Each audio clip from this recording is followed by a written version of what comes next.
We had a lot of new people join, which is a good thing, I guess, for the small accounts challenge, where we try Mario and myself try to help, new traders or traders that have had problems in the past start with shares, um, to learn basic fundamentals and techniques. So I figured, okay, we have some people, like I said earlier, we work, we have careers, we're not doing this full time yet. Maybe one day we will. That's why I like to scalp when I get a chance. If I catch a good trade, I'll get in, get out, I'm out. Another great way, if you are working and you're trying to trade and grow your portfolio, is swing trading. I call it more or less to set it and forget it. Why? Because you calculate everything out ahead of time. Your entry, your exit, your risk, where you're going to take profits. You kind of figure all that out ahead of time.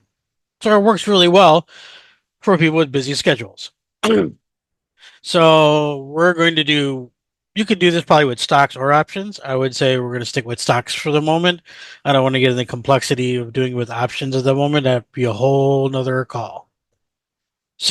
Let's share my screen and get going.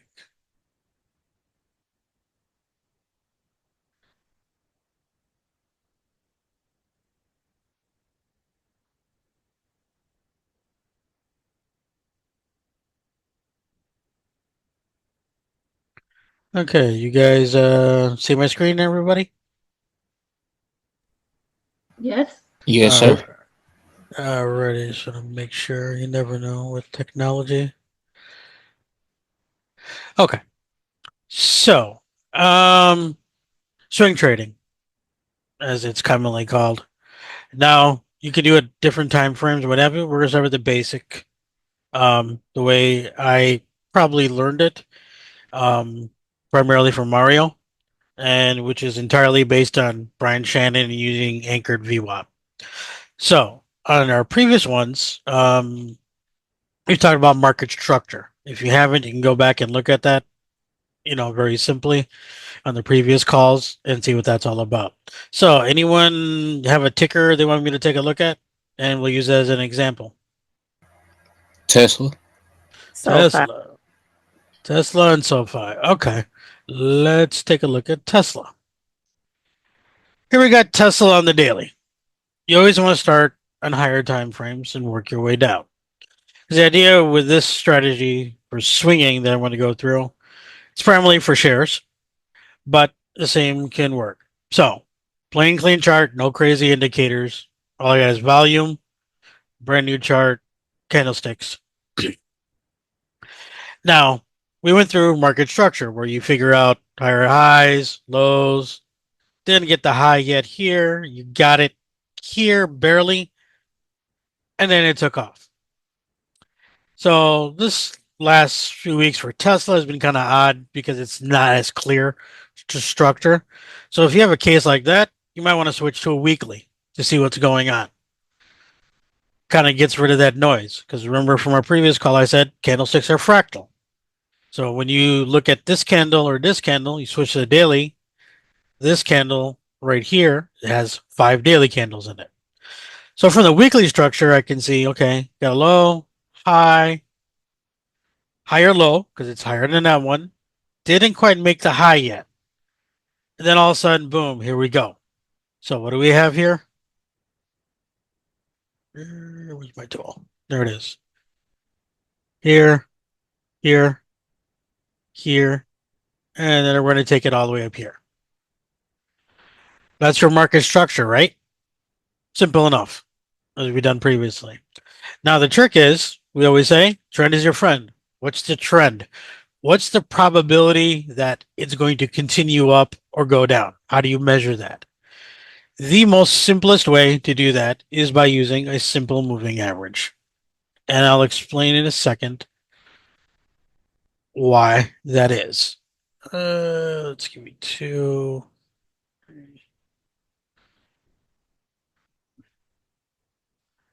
Okay. You have simple moving average. Why do we want it? One, it makes things because you're swing trading. Exponential, in a nutshell, it calculates differently, right? It weights it more towards your current candlesticks, and you'll get a little bit of difference between the moving average and the EMA on exponential moving average. So it'll move quicker. Moving average you want because we're swing trading. I don't want to sit there and stare at the chart all day. So I really want it averaged out exactly what's going on. It's much smoother. I'm not concerned with the quickness. Now, the most common ones that professionals use, hedge funds and stuff from all the books and videos I've read that they use are 20, 50, 100. Some I've seen 150 and 200. So for this particular strategy, we're going to keep it simple. And let's just go with let's go 50. And then we're going to make this one a 200. Let's make it a different color so it's easy for everybody to see. And yeah, we can leave that below. That's fine.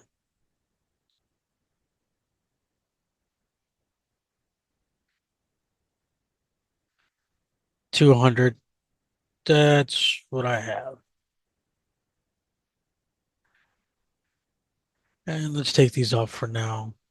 Or I just hide it. There we go.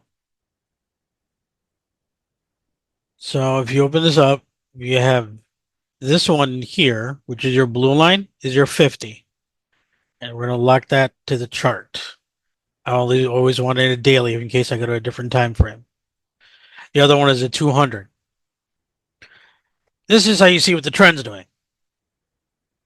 So if we go back further, Tesla right here on a good weekly rose up, rose down. You see the 50 coming down. Let's go on the daily here. Um, why do we have people drawing on this? Hold on.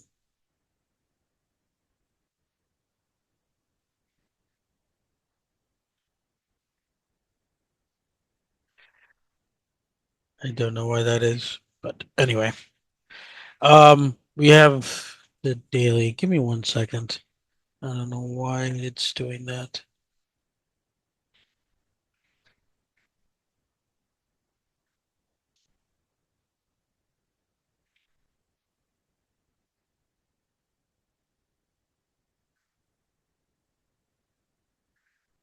There we go. Sorry about that. So we have the daily here. So I have the 50, which is this line, and this we have the 200. 200 is in it. Price is above it, right? Price is also above the 50. A lot of people make the mistake, we're like, oh, it got there. Let's jump and get in. The trick on these moving averages is the slope is really what you're concerned with, not just where the price is at.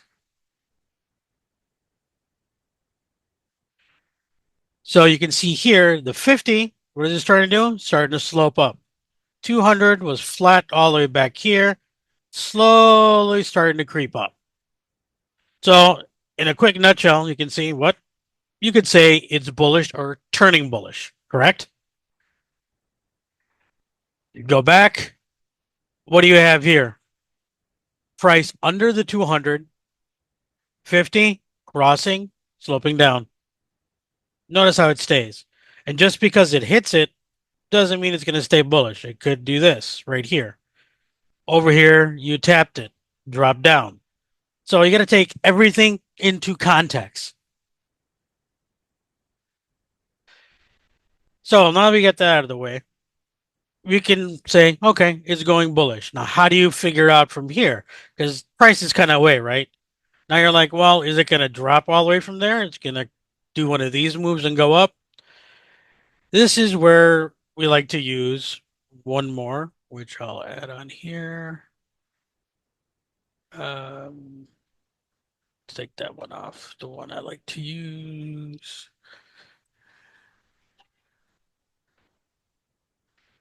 Uh,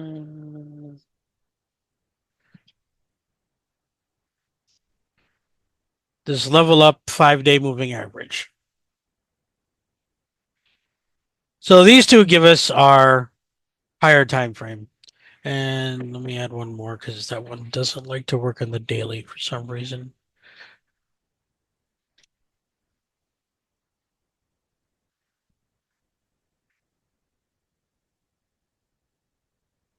We're going to switch this one to a 5-day to give us a much shorter one.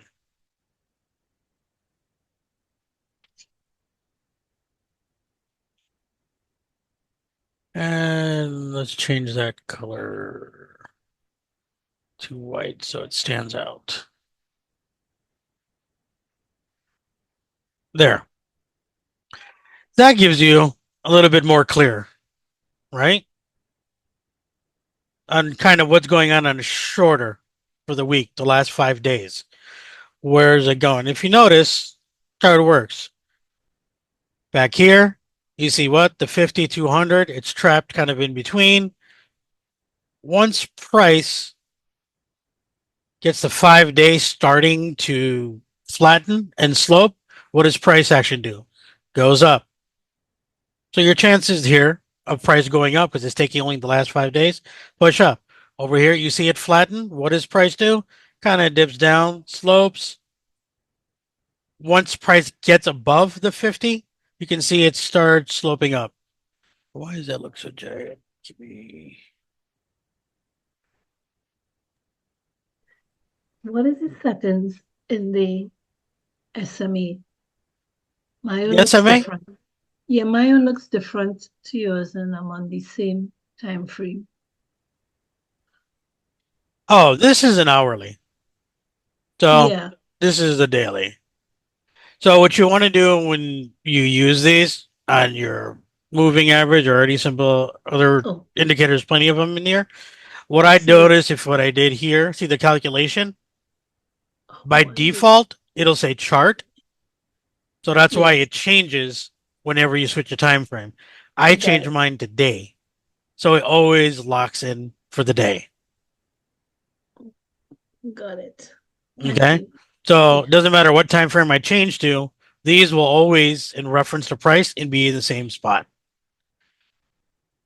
So same with the 200. Okay. So we got the daily here. You can see here how it's working. See its slope, price is just going to shoot up. 5-day moving average comes down. You can see obviously it's sloping down. And the other reason for using the 5-day, I like, you know, it's easy. You can do it in your head in all reality. I have this candle here, right? 1, 2, 3, 4, 5, right? As of that day. This day, or even go back from here. So that means this day here, if you go back 5, that candle's going to drop off. This one, that candle's going to drop off, right? You have 5. So I can almost anticipate what's going to happen the next day. So let's go here. I have price going 1, 2, 3, 4, 5, right? Obviously, you can start seeing the 5-day moving average flatten out, right? So right here, I'm going to be cautious, correct? Because it's flat. It's not going up. It's not going down. Next candle comes up. So I have 1, 2, 3, 4, 5. That high candle came up. So now that makes sense that the 5-day is going to start to slope up, which is telling me in an uptrend. Okay. So the trick is here to try and get in where you think it's kind of flat and you think it's a possible pivot point. There's a couple of ways you can do pivot points. You can do strictly here, as you see, market structure. You can kind of say, hey, that looks like it's going to be a higher low right here, right? You went from here, higher high, higher low. So what would it be? Your entry, if you wanted to try and go long, we're going to say here for the daily. We'll get it a little more specific. I just want you guys to get the general idea. of how you come about to get the idea. Because I have a pivot point. And just like in scalping and the day trades that we did previously, that's what I look for. Where can I put the stop? You can gamble maybe here and say it, but then your real pivot point's really down here, or maybe you're going to go here, right? Because you're not sure. If I put an order here, I have a good spot. Why? Because I see a lower high. So if I think price is going to come down here, what is price doing then? Change a character, right? So it should invalidate my trade plan. So even though you have a good swing, you want somewhere where you can put it. Same thing if you do is day trading and scalping. Now the question goes, okay, I want to go long on Tesla. All right. I like to do, you can use different time frames. Everyone's got a preference. Some like hourly. I personally like 30 and 15 when I'm swinging. I'll use 30 more. And let's change that one.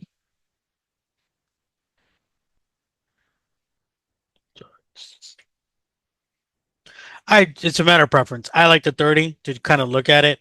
And then to fine tune my entries, I'll go down to 15, even a 5. Now from here, it looks clear, right? Those daily candles, I see inside of them at 30-minute intervals, kind of what's going on. Plus, I can see clearer the slope of the 5-day moving average, right? Like, for example, here, this may have not have been a bad area to try and get in, right? Why is that? I can see here, seems like it's holding support, right? Here. And really, if I go all the way across, you can see it broke through that level really nice, right? So it looks like, okay, it's taking a bounce. 5 days flat, higher time frame we looked at, we're going to say bullish based on our moving averages. And here's that 50 and the 200. You can still see the 50 coming up. It's above the 200. 200 is starting to creep up. This is our shorter, coming to flat. You could maybe got in here around this area. That would have made sense, right? Because I have a good spot where I see so quote unquote support or a demand zone, whatever you want to call it. And I could say that's a good spot for a stop, maybe shorter. Tesla moves, the ATR is quite high. So maybe even in this case, you go down here even to give it some breathing room. So then you could go long up here. And just like we do in our any other trades, in our scalps, you're looking for a 1 to 3, right? Which is really not that hard on this particular trade. That's 1 to 3 right there. So if you got in, what, Friday, you would in golden Monday. You would hit 3R right there. If you had multiple shares for day trading shares, even options, if you took it, that's 3 right there. That's a 4R. This is my risk here. This is my reward. You can see it hit that easily. You would hit the 5 just about right there as well. Right? Simple. Don't need to have rocket science. Just by looking at market structure and a couple of simple moving averages, I don't need any other crazy indicators all over the place telling me this is high, this is oversold, this is overbought. Don't need none of that. Not for trading. Those things probably come in handy more for long-term investing. Yes, they do work, and I do you reference them. But for trading like this, no need. If you can master just basic structure and understand what is the trend, you're golden. Now let's take it one step further. My favorite that I like to do, which is the anchored VWAP. I have it on here in a shortcut for myself, but you're going to find them here. If you have TradingView, you go to this projection menu. It's right here, anchored VWAP. It's not an extra indicator. It's not going to cost you anything. It comes with your basic and your free plans on TradingView as long as I can remember. Anchored VWAP, what makes it different from regular VWAP that you guys see referenced all the time? Because I can anchor this anywhere I want.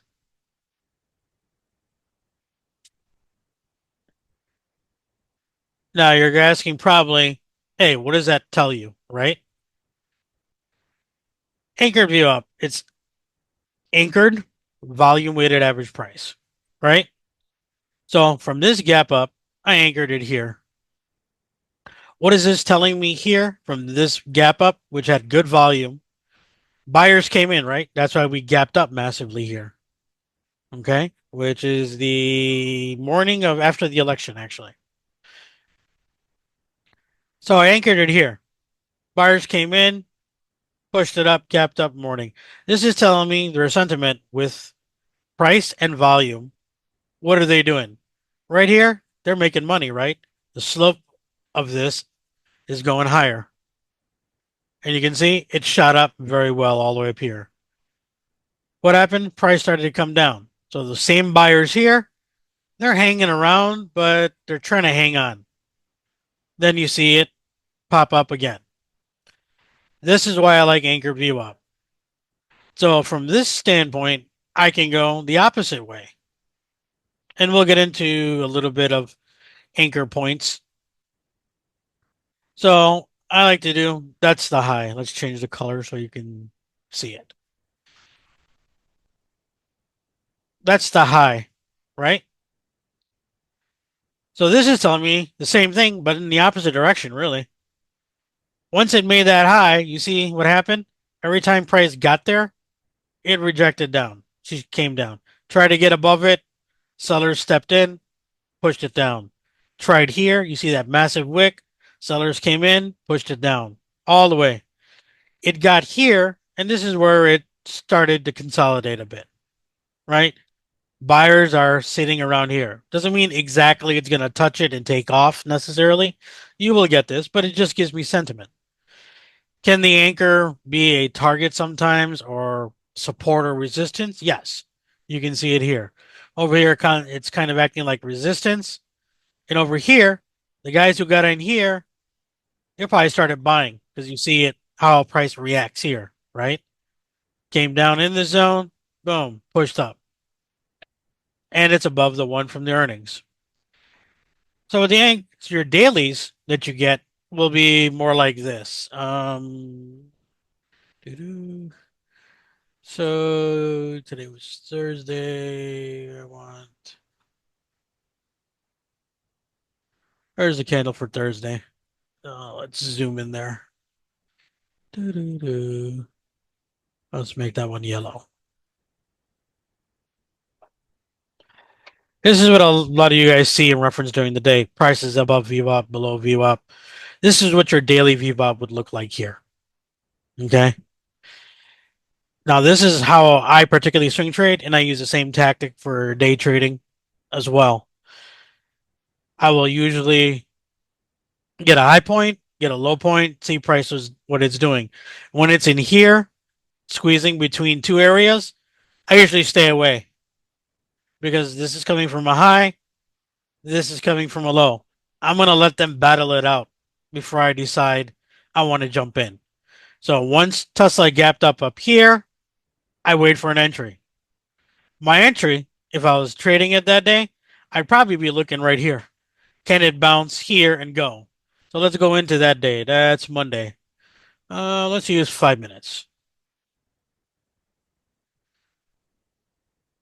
There's that same VWAP, the red one there, right? In a case like that, that's the one for the daily there. Tesla comes up, comes down, uses the daily. We're going to pretend that's a daily for the day. Rejects down. I see it tap it from that all-time high. Come up. Now I'm interested. If I'm going to swing even. Or even day trade. It bounced off of there. I'm interested. I'm waiting. I want to see it get above today's. It takes today's and goes. Right?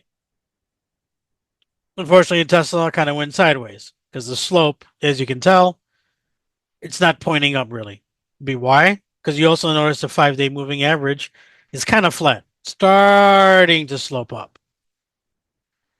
So now we come to here. What do we do here? Right? Let's take that one off. You want to swing this. The red was from the gap up candle that we had from election. The yellow here is for the day. Here's your 5-day moving average. Does it look like a good spot to get in from that point? You guys can unmute yourself.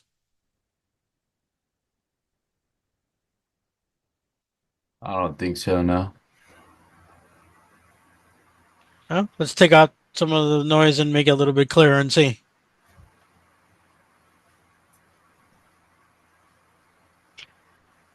You got your 5 starting to slope. It wouldn't be a terrible idea to do it, but just from experience from watching Tesla, when it does this, and the reason I think I was talking to somebody in the Discord not too long ago, if I went to the weekly, this is why I say always go to higher time frame to lower time frame. This is the weekly. You see the kind of push Tesla made already?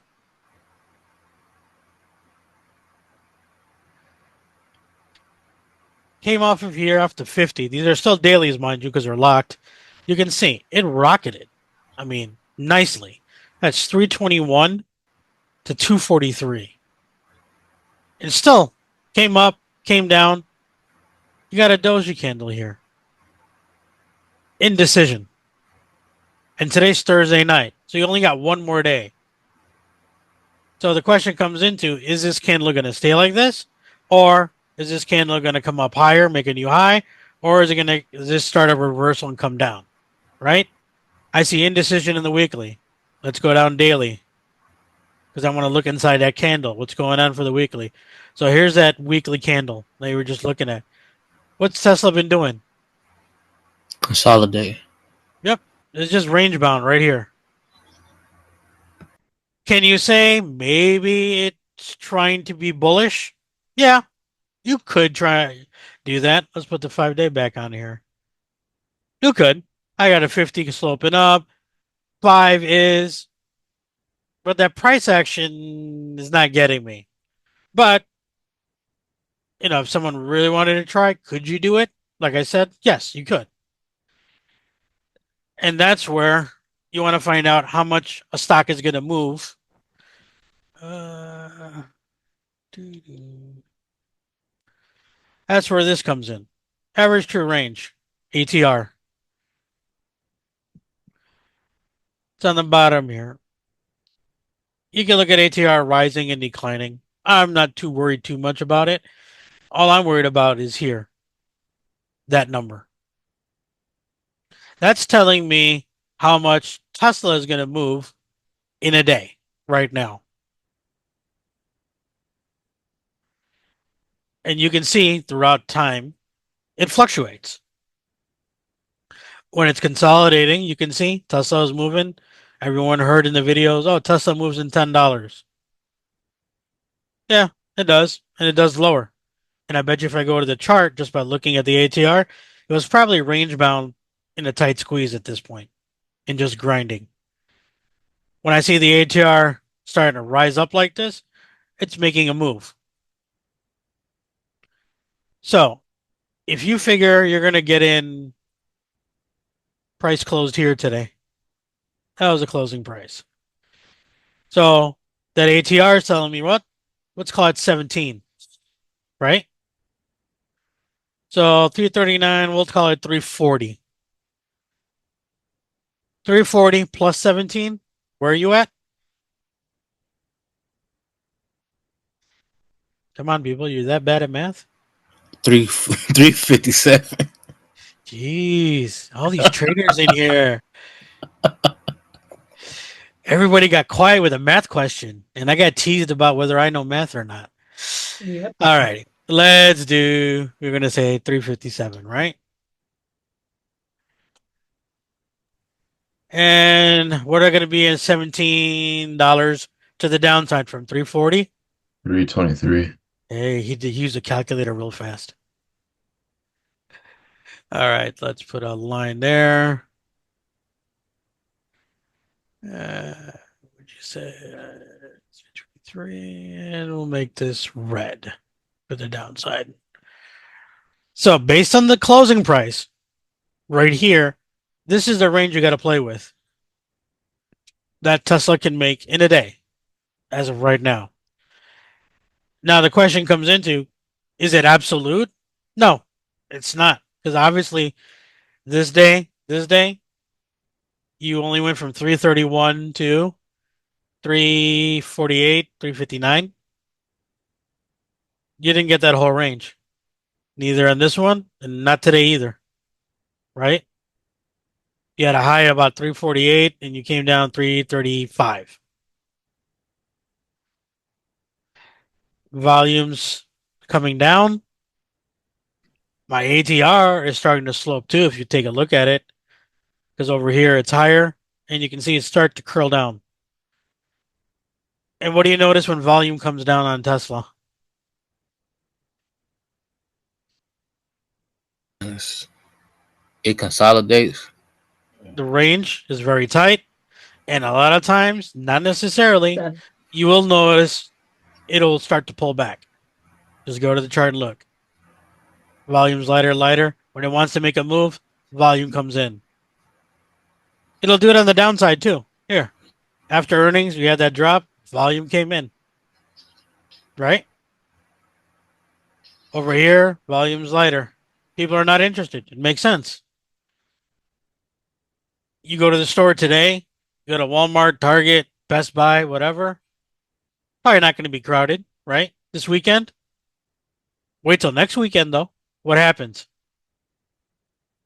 Volume, people coming in. What happens? Product moves. People are buying up stuff. Stocks move the same way. People come in to buy, they move it up. People don't like it.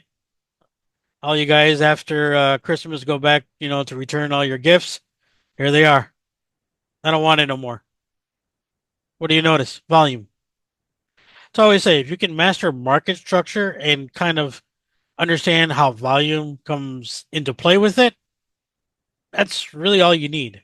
That's what the anchored VWAP really is. It's based on averaging price against the volume in a calculation, which I'm not going to get into. It's in the book. You're welcome to look at it.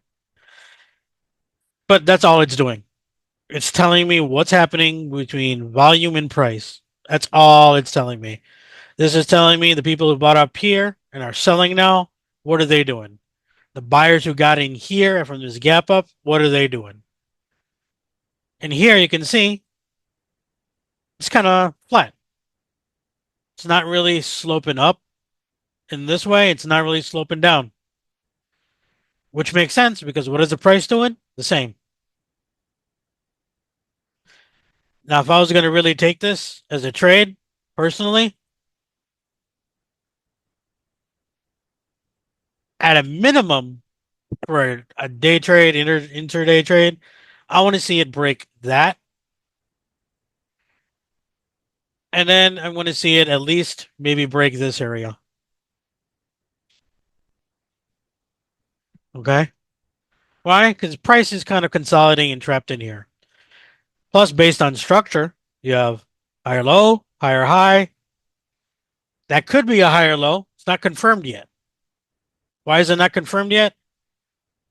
I need the price to do this to confirm that's going to be a low. It hasn't done that yet. If it does, that becomes my higher low. Because in all reality, price tomorrow could do this. It didn't make a higher low. That actually became a lower high. Price breaking at this point is a change of character then. Correct?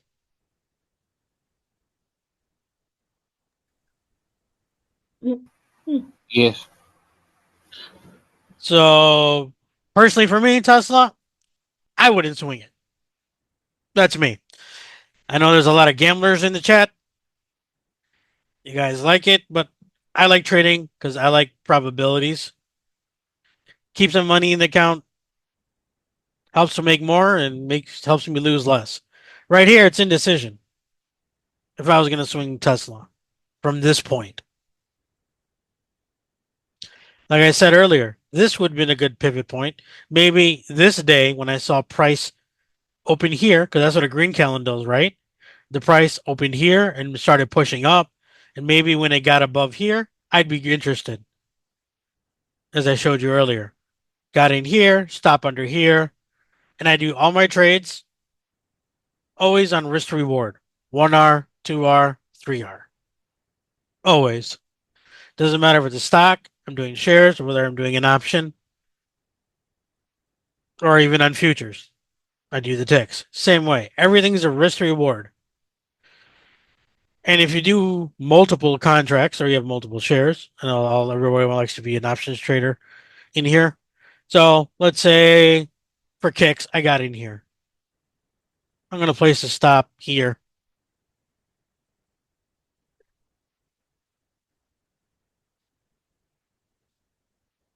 There's one. And this is why I tell people it's hard to do if you only have one share. What does 1R, 2R, 3R mean? 1R, 2R, 3R, I mean risk to reward. So if you look at the screen now, see that ratio written right there? I'm risking this dollar amount, which is roughly, let's see, 320. Where did I put this? 307. It's about what? $18, which is a little bit higher than the ATR. So perfect. That would have been an ideal spot to get in. So let's talk in shares. I risked $18 here to make 18. That's a 1-to-1 ratio, right?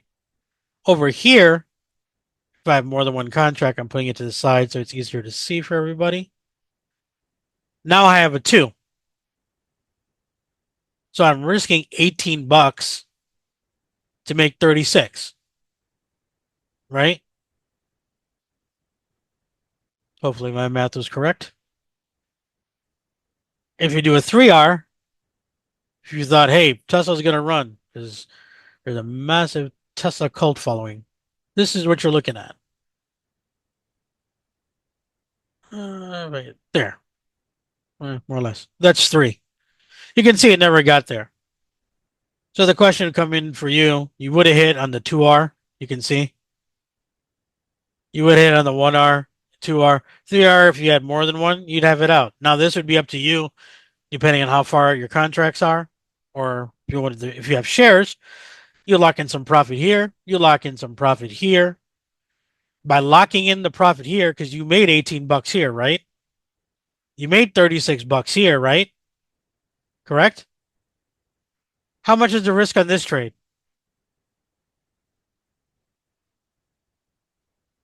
Anybody? Is it free? Theoretically, yes, but it's the same risk. See Right. this? I have exact same risk. So if I said 18 because I was counting how much the share was versus the ATR, 18, 18, 18. Mind you, they're all entered the same. I just did it this way so you guys can see it, understand it. My risk is the same on all these. So that one, I made money. That one, I made money 2 times. This one, if I bring this up to break even, if I did that, I'm not losing any money on that. I So, even got my yeah, risk back. This is a so completely free basically you trade. move your stop loss. Okay. So this one got closed out, right? Because I hit. This one's left. But since I brought my stop loss up because price got up here, you could bring it up farther. You could even put it maybe low of this candle right here because you want to go long. We went long on the swing trade, right? You could bring it all the way up here. This way you locked in a little bit of profit. And you still have a chance, maybe tomorrow, it skyrockets, takes out that high. There's your 3R trade. That's why, you hear us sometimes in the trade with newer traders in the chat. Mario say it or I'll say it. If you're new, do shares because with options, it'll be much more difficult. Why? With shares, all I care about is the position, candlestick. easy to calculate dollar amounts using an ATR. I don't have all the Greeks involved or anything else. That's why I always recommend, hey, if you're new and you're trying to figure it out and come up with a game plan and fine tune your skills, do shares. Because if this was on an option contract and it's particularly a short dated one that everyone likes to do, like the weeklies, say you got this in on Friday, you would hit 1 hour. The 2 hour you probably hit in a day. And today's Thursday. So right now, this 3 hour trade, you're getting destroyed on just by waiting and price going sideways. If you wanted to try that. Does that make sense? But on a share, I'm not losing anything. I already locked in profits, whether I did it at break even or even I did it here a little bit higher, because I want to make sure I make out. I already won on a trade. Move on to my next one. Go look for something else. I have a question real quick. Sure. You just stated, I'm just using that as an example. You said, since it's Thursday, we're getting killed by time. That's what you can refer to as data burn, correct? Or Theta decay. data decay. Okay. Yep. Thank you. Yep. Because Tesla has a weekly option. So the most common I've seen people do are they go for that following week out, trying to hit the movement for the week. And this is where I come in and you'll hear me and put up the great gifs of hopium when I see a particular setup. Like, yep, you know, I wanted to go long here. Tesla's going to go to 400. Say they got it in here because they saw a rocket and it starts nosediving, but they don't have a stop loss. This is what I mean. They keep hoping. And what did it do? Tesla opened here, probably came here for that wick of that candle. She kept going down. And that's where I come in and ask everybody, hey, what was your plan for the trade? No stop loss? That whoever got those calls, say on that Monday morning, because it's all Tesla pumping, if they didn't take their profit, they got killed.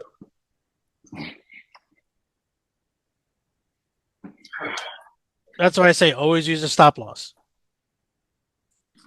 Always. So, everyone clear on that one for Tesla? Yes, sir. All right. Sure. And like I say in the Discord, in the chat, in the Discord, your account, you do you. You're a diehard, Tesla fan, go for it. Try and swing it for the fences, see if it'll go. See if it'll go. For me, I'm kind of wonky. I'm holding right now. So, Face, Mm-hmm. for a swing trade, you would enter on what you just call it, a a change in character. Does that signal a real reversal and not just a pullback? It can. And that's where you come into lower time frames to see what's happening. Because this is my daily bias. And that's why I said okay. I go down to like a 30.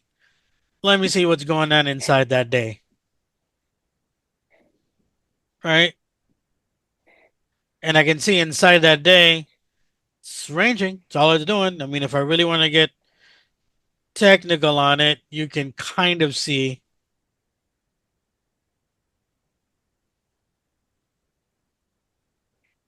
that going on. Not very clear off the top, more or less like that. Right. And this for you guys, just so you know, a lot of times when you see price start to do this, and it's squeezed in a triangle pattern, ascending or descending, or flag triangle patterns, it's gonna break. Yeah. And then what's wonky on this one for me is a lot of times when you see this, if it was like this in the triangle, I might have more of an inclination of which way it's gonna go when one side is flat. When it's like this, it came off a nice bull run. Some people will tell you, hey, Tesla's going to do this tomorrow. It's going to squeeze out of here and rock it. Just from seeing enough charts from experience, I've also seen this happen, where it does this, come out, and shoot down. It can go either way. What constitutes a lot of times on those type of patterns is what happened previously. Where did the price come from? Okay. and where do I think it can go? That's the name of this game. Price from the higher time frame, it had a really good push up, right? Yes. So So I can say from looking at that, pulled a flag, it did a pull down. You could say, yeah, I could be slightly biased to go higher, but my But personal my personal preference, in risk management, I don't have a clear signal for me. It's not that clear cut for me. So yeah, I wouldn't be taking this. I agree. Right. Someone said SoFi. Let's take a look at SoFi. What? Yeah, go ahead. Yeah, baby. Somebody have a question? I do have a question. I don't know if her Yeah. mic was just on or not, but Oh, um, so basically, would the best probability for entering would be kind of on a retest of the anchored VWAP paired with the higher time frame moving averages from like the 50 or the 200? okay. The anchored VWAP. Let's go through where you anchor. Okay. All The right. best spots to anchor, particularly if you're going to swing. Just So, anchored VWAP, you need volume. It tells you like at key points. Like you can see, I have earnings turned on here, right? Earnings is a large event. Obviously, you see massive volume come in. That's a point of interest for me. Okay. Other areas it could be is, let's see, that was October. We had what, the election? That's another key one where things got nuts. So you could put one there. Special events, FOMC, interest rates, if you're tracking something. And you can see how price respects it. Another common one you can do, I like to do, is when price gaps up. Because when there's a large gap up like that, what do you have? You see volume come in, right? You don't have to have all 50. I'm just giving you examples. And then you can see. There it is. There's a gap up candle. Here comes earnings. It tested it and rocketed right off. That better. Better. So those are areas it can be. Now, like I said, VWAP can act as resistance. It can kind of act as support. Either way. And I showed you that with Tesla. Another common one we like to do, you could do week to date. So let's go Monday.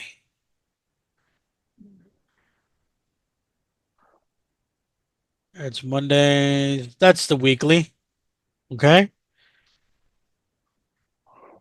And if I'm swinging out, a lot of times I will go back and put on the monthly. So I'll go to the beginning of the month. So that's November 1st right there.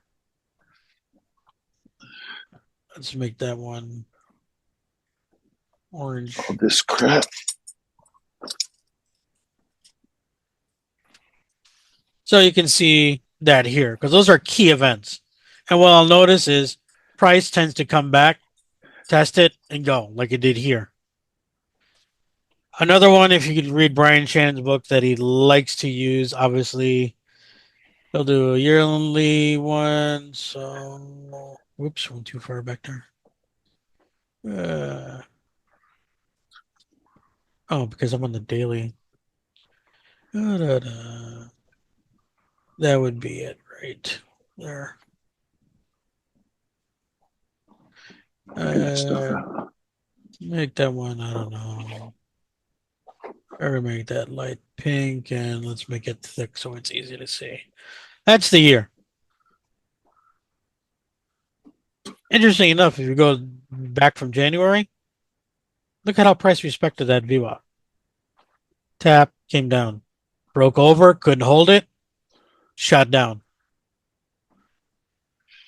Tested again, tried, ranging, drop. Over here, tested, swept underneath. Now it broke. And here's your retest that you were just asking me for. Right. Quick question. What was the anchor point for this one? For this pink one, Yeah, yeah, for the pink one. January 1st, year to date. Oh, okay. All right. Thank you. Okay. So it just happens to be on this particular chart. It can be different points. Um, you can see this one is from what is this? Monday. I took this one from the Gap. Here's the one for earnings, right? You can see how price respects it. Price will also come back and test those VWAPs. So this orange one is one from month to date, right? That one right there. You see price this day after that election came up, got underneath, tested it, took off. Consolidated. You see the VWAPs kind of starting to flatten out. Tested it one more time, take off. And if I put the 5-day on it, there.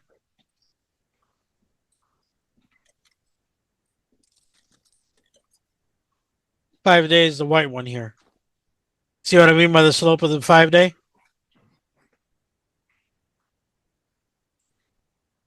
So if I was going to swing this, let's take a look. Where could you try? Here's year to date we just talked about. I see a good break. Waiting for a good retest. Don't see a solid one yet. 5 days still declining, right? Let's make it clear everybody can see. See this right here? Starting to flatten out. Comes down. Still holding it. It just held it, what, 3-4 days ago? Broke above it about a week before. Right here, price opens. Gives me a nice candle. I'd be probably tempted to get in either probably here on this candle within that day. Yeah, I like that too, especially because you were saying about how you kind of want to watch for where the that moving average goes neutral, like kind of in that like balance when it's flat, you know? Yep, when it's flat, and I think it's going to start sloping up. Why do I think it's going to start sloping up at this position? Because it's holding the anchor from year to date. Before it broke above, came down, broke, couldn't hold it. This time I see it come in. Look at the candle structure. See this time? 1, 2 candles came down. Wicks came down. One decent candle couldn't hold it at all. Came down. This run up and break above, what do you see? 1, 2, 3, 4, 5 solid green candles. This candle, I see volume come in nicely, but I also see it pushed above that too, that high. So I have a couple of things I'm looking at. Maybe it's just easier and I need to explain it more because I can just see it now. At face, I would probably enter where you have that first green candle above the 5.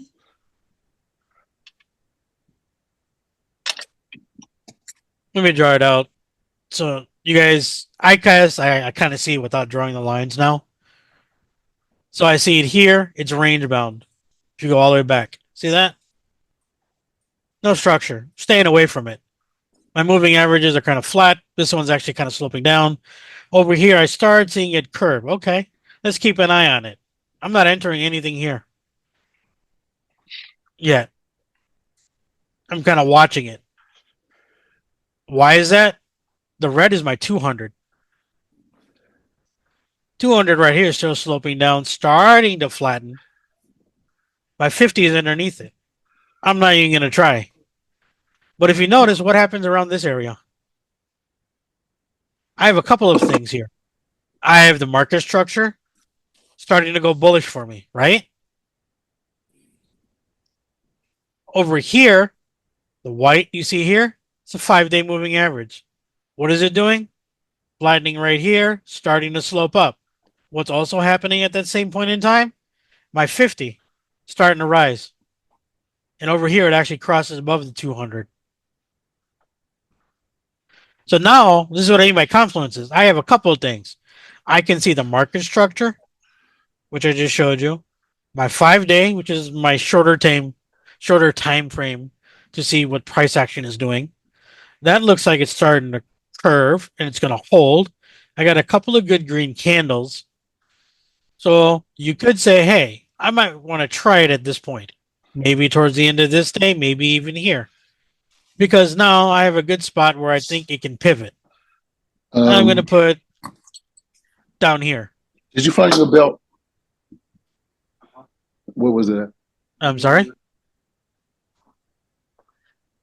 But please, under the 5, it's like I would be guessing, why not wait for the full candle above the 5? You're saying enter on this one? Yes. Okay, let's zoom in a little bit and you'll see why. Yeah. Even though it's under the 200 right here, by 5, where's the slope going? It's starting to head up, right? At this point, the Yeah. 5 is flattening out. Same way, I'm going to anticipate price. I want it to break and hold would be here. If you're a little bit riskier, what I'm saying is you could do it, but Mhm. over here probably would be much more ideal. You're absolutely right. That's where everyone's trading style comes in a little bit different. How much risk you're Yeah. willing to take. Yeah, because I use it as a rule, like above the 5, Mhm. I look for long opportunities. Below the 5, I look for short opportunities. That is more conservative probably, and it'll work. I'm Yes, not it saying is. I'm not saying it's wrong. Don't get me wrong. What I'm No, saying here I know is it's before conservative. I say I'm going to get in here, I'm explaining why. Yeah. My market structure looks like it's heading bullish. I see the slope of this 50, and I think it's going to cross above the 200. The 5 here, I can see flattening out, and I'm anticipating, just like I said, I can count the candles off and see where that 5 is going to probably head. I have a feeling right about here and here, I can see the 5 day flatten, and I'm going to say, you know what? Probability tells me if it's holding this VWAP from year to date that happens to line up with the 200, I got a pretty good chance it's going to hold Okay. and go. Right. I So that's think why I I don't say, trust myself as yet, you I'm know. sorry. I don't trust myself as yet, so I No, that's just fine. have this, yeah, And this that'll come with more, like we like to say, time in the chair, yeah, time in the driver's basically. seat. Yeah. That's why I said I had to slow down and kind of think it through because I look at it and I guess I start processing it quickly now. Yeah. So for me, I saw a structure right away. I see the 5 day possibility going. I got a year to date anchor, 200, and I see my 50 sloping up. That's enough for me to take that risk to go in there. Okay. I could get in on that candle, maybe even this one. For me, it might be you could go ATR is what, 68 cents. I'm looking down here. So let's call it $1. So I got in there. What at that point? Let's make it. You're gonna come down what here? Roughly 7. I would come down probably under this wick even, or at this point. My Mhm. trade's invalidated. Why is that? 781 back off 68, right? My stop loss is roughly at $7. That covers one ATR move. So that means that day when I got in, the next day, for example, price just went from here to here, cover an ATR, and then goes back maybe for one more test. I'm covered. Does that make sense to Yeah. everybody? So say it tested one more time and went. I'm covered. Maybe it comes all the way down here and goes. I'm covered for that swing. Why did I pick down here? Because I looked at the structure to my left. Seems to be like a good support around that $7 area. And if I entered here, I looked at the ATR, how much it can move. So I said, okay, let me make sure I got one ATR covered, but let me look at the structure too. Structure tells me there's a good support level here. Everybody got that? Yes. Yes, sir. So if you notice on Tesla, the trades that I showed you, or even this one, what did I always do? I always figured out my stop first. Did you guys realize that?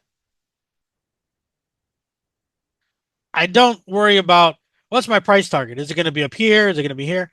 I do everything figuring out how much am I going to lose first. Why is that? Because the only thing I can control is this part. How much I'm going to lose. I cannot control what these candles are going to do. Nobody can. I can't predict them 100%. I hate to tell you, nobody can. If they tell you they can, they're lying.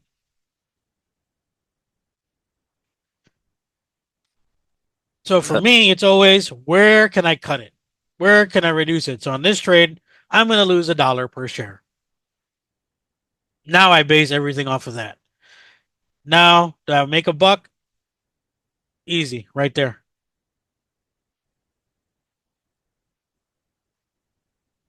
Now, if I go 2 out,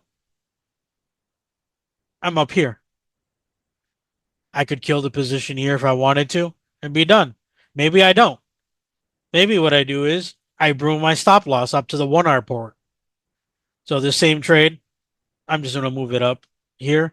Let's just say it gapped up here. Maybe I'll do that day. Move the stop up.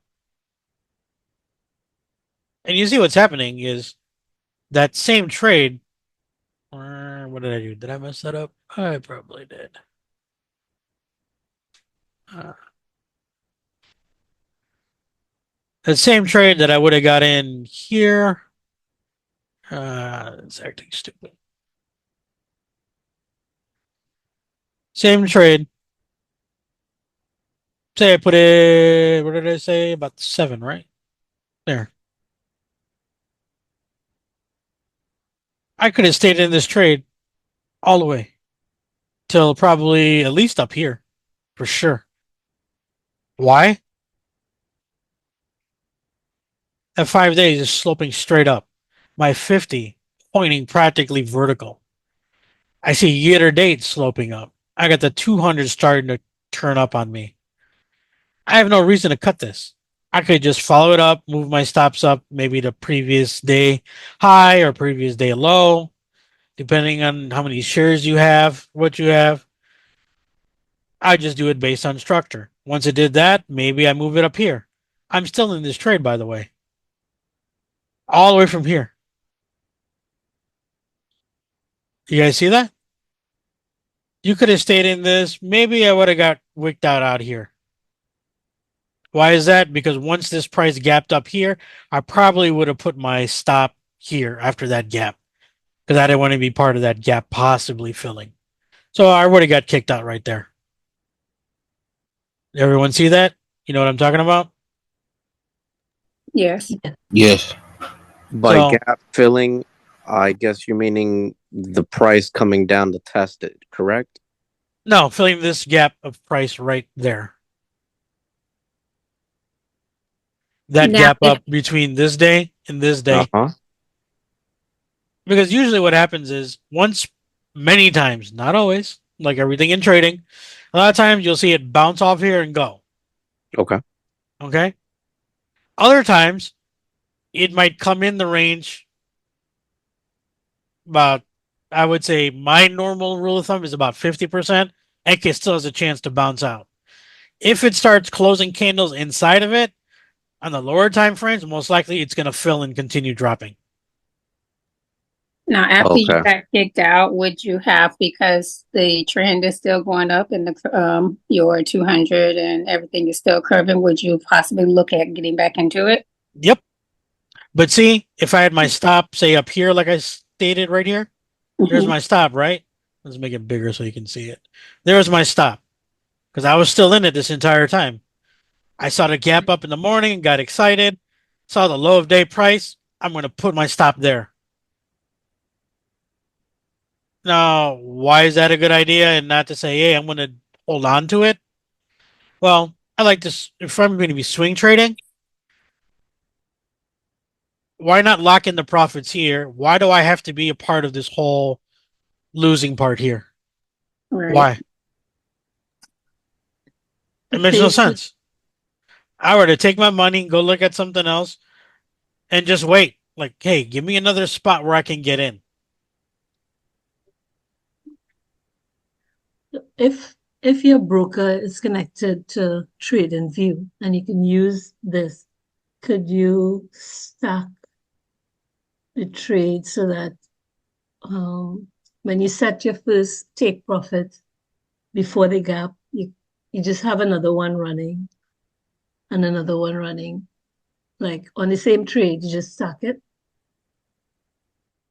You can move your stop loss up. So depending on your platform, if you're like on Robinhood or something, you could put your stop loss on there. You could put a trailing and put it so many dollars or cents behind current price if you want.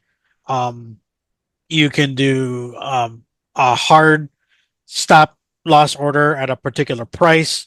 So, like if I was in this trade, I saw the gap up in the morning, my Mhm. stop loss would be at the low of this wick low of the day, which is 1080. Right. Okay. And if you're doing shares and you're swinging, if you have, multiple shares, even the small accounts, when we use a position sizing, you could have 3 shares, 4 shares, 5 shares, 2 shares. You try to get more than one. Why is that? Because then you can do this. Whoops. That's not what I want to do. Because when I got in the trade here, we had 1 R roughly here, right? Right. I could have sold one, locked in a little profit. When I had my 2 R was roughly on this candle, if I remember correctly, I would have locked in profit. Maybe I had 3 shares. I could let that other one ride now. Brought my stop loss maybe all the way up here, low of this day. You know what? Trend looks good. That 5 days pumping. It gapped up. I'm going to see if it continues. Oh. Hey, Face, I got a question. Mm-hmm. Okay, so I was looking at Tesla and I think I spotted like a fair value gap. Um, it's on the daily time frame and it's between 298 and 290 77. And which ticker was that? This is Tesla. Oh, you Tesla fanboys out here. You already know I am. Should have known. What do you want? The fair value gap where now? I think it's between 298 and 290 77. Yeah, you got another one here, but Yeah, that I mean, when I was looking at it, like that's the first one that like I saw. Like I was looking for other ones, but that's the first one that caught in my eye. yeah, you got one. You got a nice big one right here. Oh Uh, yeah, yeah, I see it.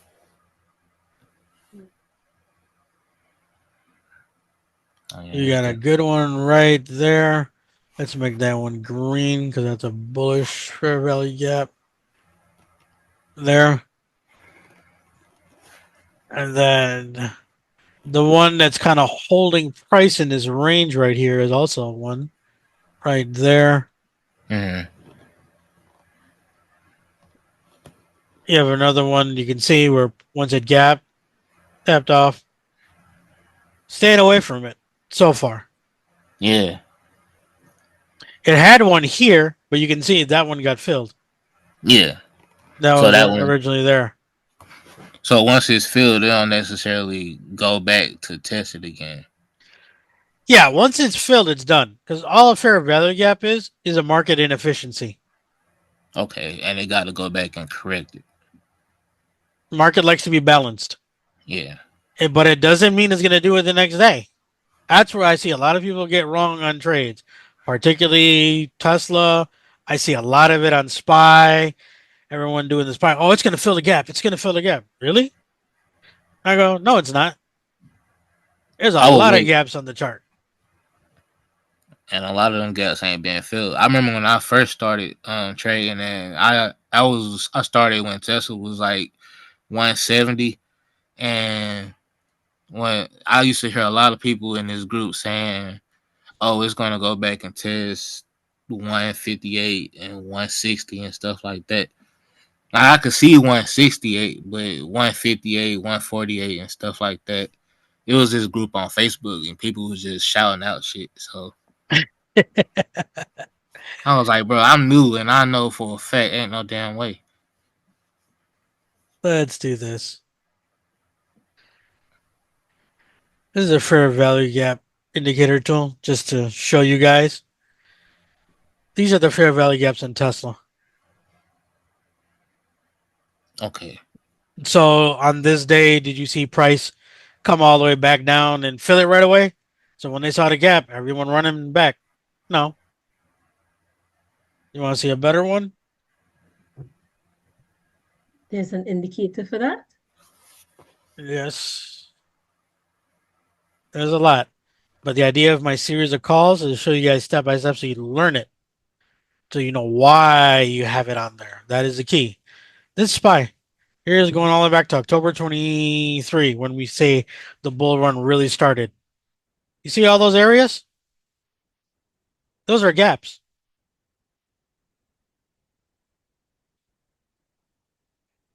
I mean, you can go back further and see.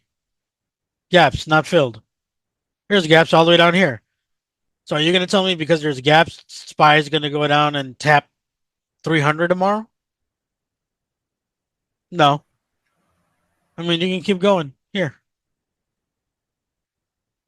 You telling me SPY is going to go down to 200 by the end of the year to fill this?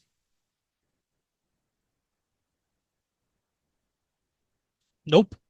And these are just the daily fair value gaps.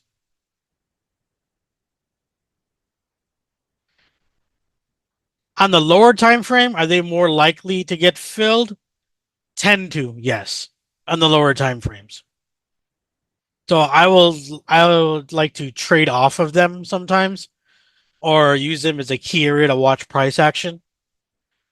So if price is within an area of a fair value gap and the sentiment is right, it will fill it, but doesn't need to. This is a fair value gap here, right? Actually, there was one here. There used to be one right there.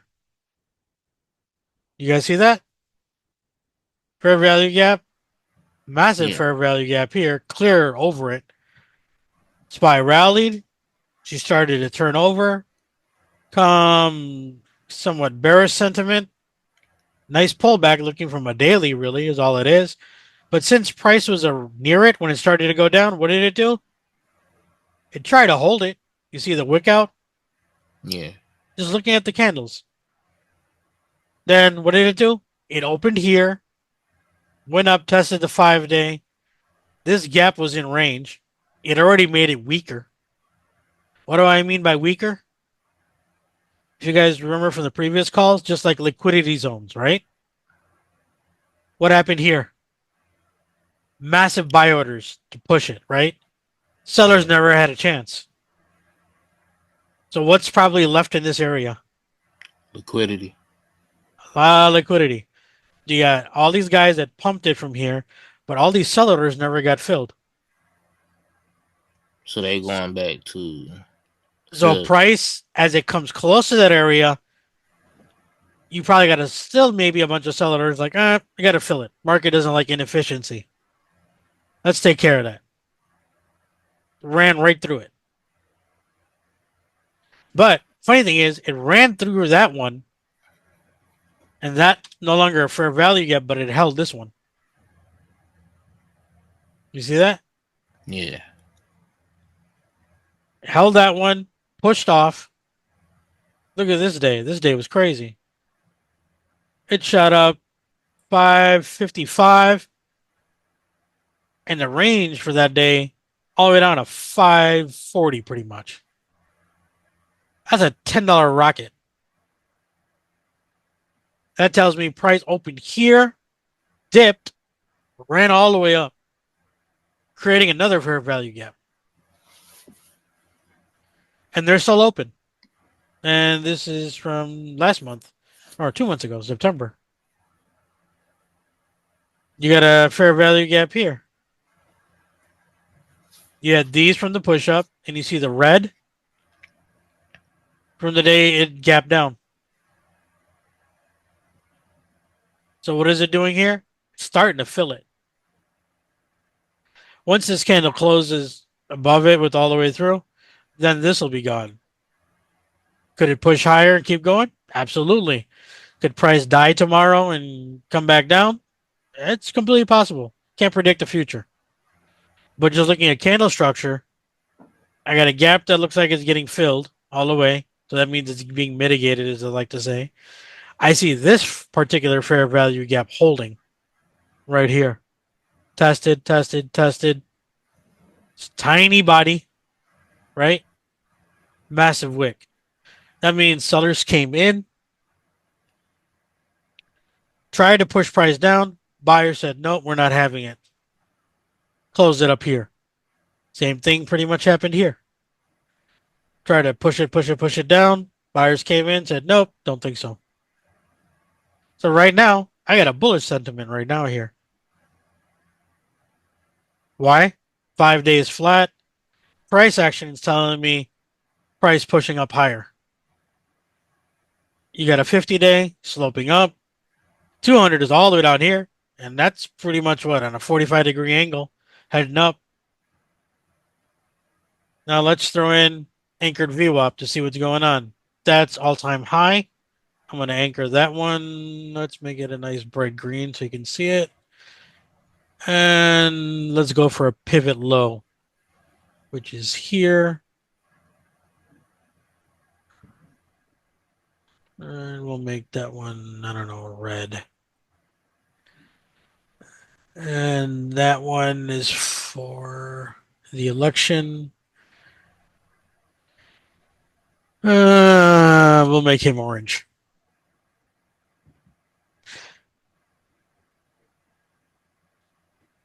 So you can see with AVWAP, just looking at simple price action, let's even get rid of the fair value gaps.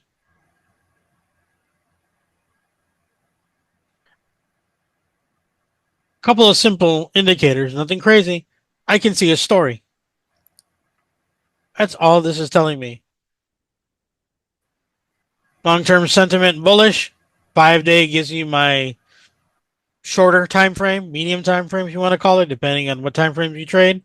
But it gives me the last 5 days. What's going on? Once this candle closed, this is going bullish. It gapped up. I'm interested from here.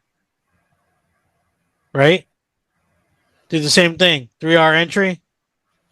You'd probably take it off in here for swinging. Comes down. Get out of it. Now I'm waiting for entry. Could I say here? Yeah. I'd be interested once it gets here. This candle inside. Stay away. Okay, I got a good bullish candle. Now I'm getting interested. And I can see that price is trying to hold roughly there, right? You can see price trying to hold there. If you wanted to swing this, could you have? Possibly. I wouldn't yet because that 5 days still sloping down. See that?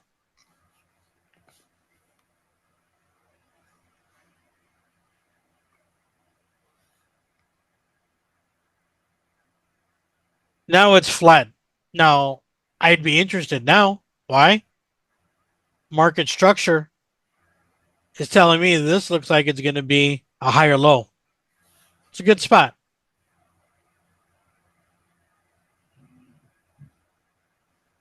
I'd wait tomorrow to see where price comes in. Starts pushing higher, maybe take it off the VWAP for that day. Because here, from the gap up, the election, it got over. Price closed above. Here's the one from all-time highs. Price closed above it tomorrow. Here from the pivot low. So all the buyers from here, it's above its price. They're making money in here too. Right now, it's looking pretty good. I'd be interested tomorrow if I was going to try and go long. Why? I have an area to put a stop loss in. And what's my ATR? $6. So say price comes back tomorrow and taps this. I'm just gonna guess and say 592. $6. Where am I at now? If I do $6 and I look at structure, say maybe I don't want to go lower than 587,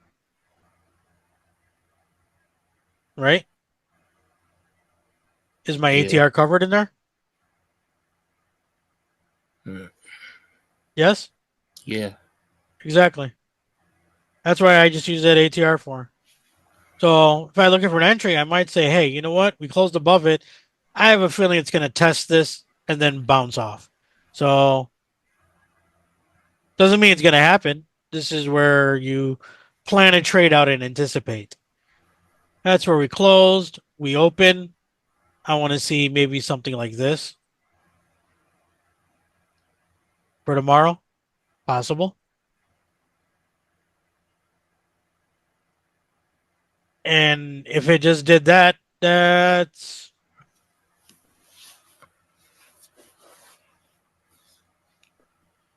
right there. That's a one ATR move right there. Right? Yeah. Two may not be a bad idea if you're trying to shoot for two. It might take more than a day or two, and that's why it's called, for a simple swing. Maybe once it closes here, I bring this up, depending on where this tomorrow's candle open, move the stop up and say, you know what? I don't want the stop to go underneath that VWAP, for example, because I don't know what tomorrow's candle is going to look like. So I'm just basing on what I see here for now. So you're going to bring that stop up there, and maybe you're going to target. And mind you, this is already gone, right? Because I already covered my risk. So this is all just pure gravy. Shoot for that. Now I have a break of structure. If I had a 3-hour one, it'd probably up around 606 or so. So don't always worry about, I need to make 100%. I need to make 200% on the option. Don't worry about that part if you're doing options. I know a lot of you guys do it, even though you're on this call and I said shares. I know what you're doing. I wouldn't worry about it. It's always the risk to reward. The way you calculate it on a share, do the same thing on those options. But for shares, it's a lot easier. So you get the hang of reading a chart, the technical analysis. You're comfortable in your setup. Shares, it's easy because you know what you're going to lose. If I got in this trade, I'm risking what, $6, $7? If I'm wrong on an options contract and I don't use a stop loss, the good old, I can risk it. I can afford to lose it. $6 on a short dated option, you're destroyed. Gone. Longer dated, you might buy some time. Even then, you're going to probably take a good hit. So that's why I said, let's do this for shares, small account, and you can do that. Now, you wanted to find stocks to do this with? It's easy. Use your favorite screener. TradingView has its own.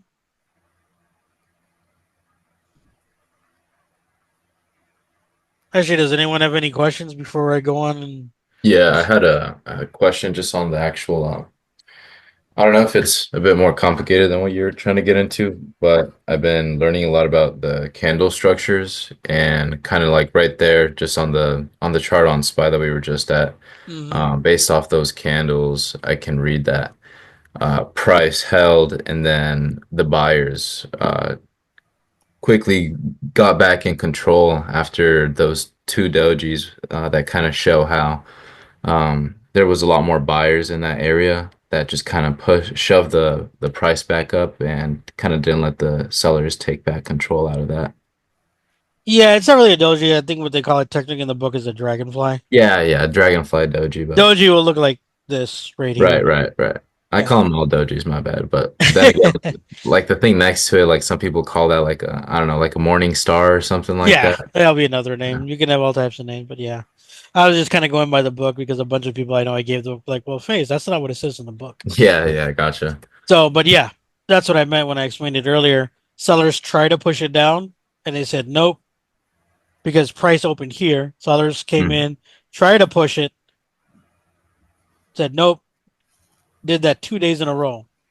So the interesting is, it's saying right now the buyers are coming in, but it's also showing me, are they in full control yet? No. Right, because that shows weakness too, huh? In a sense, yeah. They're kind of gaining momentum, I would say, yes. Because you can see sellers were able to push that price down, that Hmm. massive wick. Same here. Did buyers push it back up? Yes. But were buyers able to keep pushing it to close the price higher? No. Because what does a body tell you on a green candlestick? Open and the close. Open here, close there, right? This day it shows me, hey, they had some good solid control. Why? This candle closed, if I include the wick, engulfed this candle and this candle. You Yep, see yep. that? Hmm. But on Yeah, this that was one, the first thing to notice. yeah. But see, on this one, the body's really tight. So that means the bulls are defending Mhm. right here. And I also want to see some good volume come in. Is it getting a little bit better? Yeah, but it's not that great relatively. Yeah, See? I want to see something good like that. I want to see volume come in. yeah, I feel that. Okay. I want to see volume come in like this. That's a good one. See a massive wick volume push, but I also got the 5 day sloping. So right here, I'm interested. Right here, everything's kind of flat. What I can say is I'm going to anticipate this to flatten out, get in, maybe put a stop in. So I could get stopped out maybe underneath this area, right? Right. But looking at the 5 day flattening out, possibly going longer, looking at bulls really defending the price, I would say, yeah, you know what? I got a shot to at least maybe to test highs again. Don't know if it'll break through, but that could be a potential target area. Why? Just like our previous calls, price got rejected here, right? Not once, but twice. So let's just say here.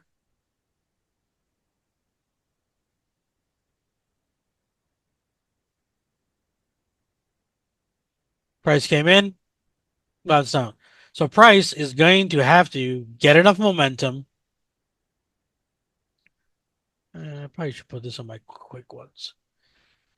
Price is going to have to open. I don't know where we're going to open tomorrow, but let's just say here for kicks. Say we come down, test that VWAP. It does kind of this tomorrow or the next day. Could come up here, reject and go down. Could come up and do that. That's what I'm anticipating with the 5 day flattening out. And the Bulls keep defending this area here. At least for the looking at the last 2 days here. Yeah, My that's a hard my good hard piece. point that I see candles already did. Because remember, this is anticipation. This I already know price was defended. Previous area of resistance now turned support. Or it's like you supply and demand people. It's in a supply zone. Yeah, right. Guess what? It turned into a demand zone now. So those areas I always say are areas of interest to watch price action. It's not absolute. I put a line here. Well, guess what, Face? It didn't respect it here, here, here. Around that area it did, even here. But it didn't go up. I guess I was wrong. Yeah, you could say that. Maybe I had my line up here. So just because you have, some lines on a chart doesn't mean they're always going to respect it. They're just lines on a chart. I can put this thing anywhere. Some people say, oh, I don't include the wicks. I only do bodies. Okay, here. It's all relative. Technical analysis does have some rules to it, so to speak, but a lot of it, I would say, is an art form that's learned. What you're comfortable with, what you understand. I know some guys will tell me, "Hey, I drew that supply zone wrong because I took that entire candle." I know other guys that say, "You know what? That was a candle that caused that downturn." They'll take that whole thing. They'll take it wick to wick and do it that way. So it's a matter of everyone's got a different technique, style. Bottom line for me is whichever way you choose, I'm just gonna watch price here because came down, that caused a pivot. So that area is important to me up here. Candle came in here, rejected, closed lower. Doji couldn't close inside, lower. Push down, even caused it to gap down. So this area, when price gets in here, I'm going to be watching it. How does it react? Lower time frame will tell me, hey, it's going to come back down. If it looks like it's going to keep pushing through, stay in the swing trade, right? Because I got in, I don't know, we said roughly what? Say I'm looking for a test tomorrow. Here.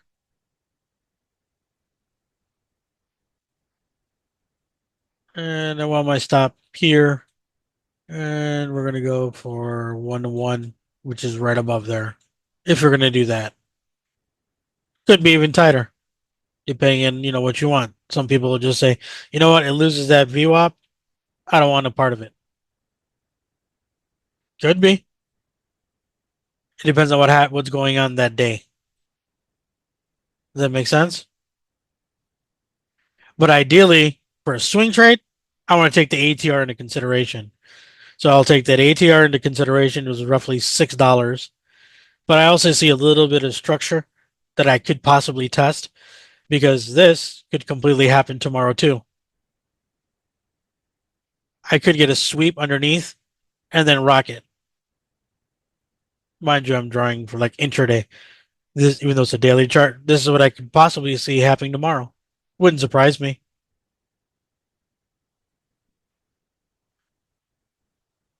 Open, take out the highs, come down, because there's a bunch of people that went long here. They probably got their stops here. So it wouldn't surprise me that it dips down in here, grab that liquidity, and rock it the other way.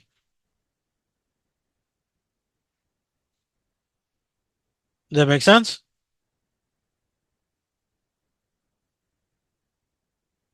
You guys are awfully quiet. So either I'm boring you, you're asleep, or everyone's I got have this a figured out. question. Yes. So if it was to dip down like that tomorrow, would you get in there or no, because you're still not sure? If it dipped down here, you mean? Yeah. Yeah. I could be tempted to, but as a scalp, for a swing trade even, possibly. Okay. And that's Thanks. where I plan out the trade. So I plan this trade out. Let's just pretend. And it's not going to come out right if I go to a slower time frame, but let's try it anyway. Here's a 15.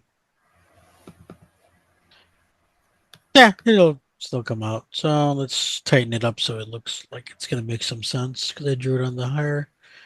Let's just say here. I don't know, roughly. So at this point, I might drop to a 15, 30, depending on what you choose. Some people use hourly, whatever. I'm going to watch price action to see maybe it does this. Comes up, takes out the highs. Maybe it doesn't even do that. Maybe we head straight down to it. That wouldn't surprise me either. Grabs underneath here, but then see when it's say I'm watching the 15 for price action.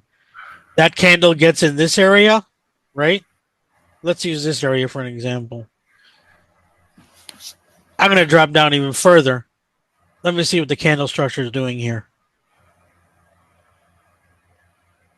See where I drew that line? Push, push, push. Right here. Immediate push off. Right? So I know I got a bunch of bulls sitting down here. Order blocks, demand zone, all is one and the same. I got an area roughly right there on the lower time frame, right? Because in the higher time frame, we saw that hey, if it comes down here, I might take it long, right? I can just read price action. So I see this at that area of a demand zone right there. Price comes off. I'm not chasing it here yet at this point. Unless you're scalping, which we're not talking about scalping today. But yeah, I would probably scalp this on the futures if I saw a candle like and this come in. I might take that. But the ideal entry would have been here. Here's a break. Here's my retest. At this candle, I'm in. Guaranteed. If I'm on the chart and I see this, I'm in right here. Maybe before this candle even closes. Once I start seeing that happen, right there, I'm in for a scalp. There's my 2R trade. I don't know if my 3R would hit. Ah, I do. Hit my 3R. You see what I'm doing? I'm not even looking at targeting a price. Is it going to hit 588? Is it at 589? For me, it's always where's my stop? And then if you notice, I drag my R's to figure it out. When to hit, when to get out, start scaling out. But we were talking about swings, so let's go back to that. Got in here. You think it's going to go longer? Look how it beautifully ran. There's your 5-day coming down. Broke over, kept going. You would have been in this trade all the way up here. On a swing trade. Why? Because on a swing trade, remember, this is a lower time frame. My stop was like 583 or something. About right here. Right? Because that was that area that I said, hey, if it really drops below here, I don't want to be in it. I'm going to put it right underneath. Somewhere around this area. 583.50 maybe. From where I entered, right? Because we said we're going to enter somewhere around here. Because maybe price opens right here. But we're swing trading. Mind you, I'm looking at a smaller time frame, so it looks massive right now. So on that particular trade, say price opened and say we saw some structure for the swing. Remember I said I wanted below? So yeah, I said about 583. Look how beautifully that is. I gave it enough room with the ATR. It covers me for a liquidity sweep. I have a good pivot point. My 5 days starting to come underneath price. And here's that same trade I showed you on the daily.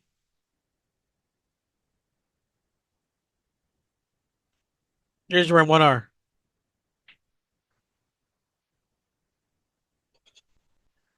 Now, that same trade would be more if my entered down here, right? Just like we were talking about. I see that same structure here appear here. I could take that trade right here. In that case, my risk reward is even better. Say I got in here. I saw a couple of good green candles pushing out. That was the low of the day. There, I'm in.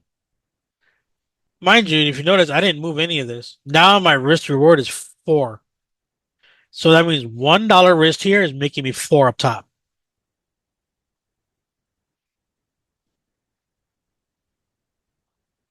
If you scale back, let's go. 3. That takes me about midpoint of that supply zone, resistance area, right? And funny thing is, look where it puts me. Right about the 50% mark where I said, hey, there's a good possibility price action likes to come about the 50%. That's where that midline is, that dotted in my little rectangle drawing there. Comes right there, rejects. So I'll anticipate there. That's a 3-to-1. So even on a swing, you could be done.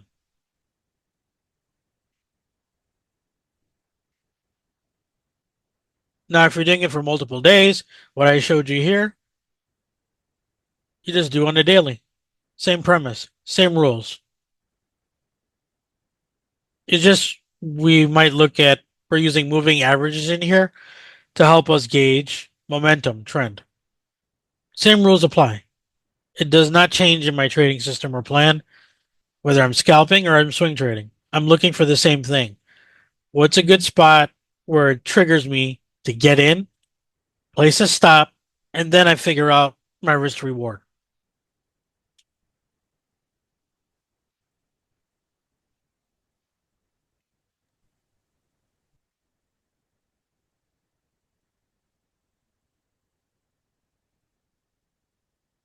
Anybody else have a question? No, sir. I don't. No. All right. There are no more questions. I'll leave you guys to it. Everybody have a good night and I have a got good trading day. hello. Yes. Oh yeah. So I wasn't able to get on when you first got on. Will you be posting this later? Because I'd like to go back over it from the beginning. Yes. I will have to take me a little bit to convert it and I will post it up. I'll post it in the previous classes in the Discord and I'll drop the link in the Scott callouts. Okay. And you covered the small account challenge as well. Basically, small account challenge and the swing trading. Just give a simple overview of what we look for when we swing. Maybe most people can find them on their screeners. If not, maybe next time I'll do one. Going through some simple screeners. Okay. Okay. Thanks so much. All right, All right, thank you, Face. all right, guys. You guys have a good night. Thank you. Have a good night. All right. Well,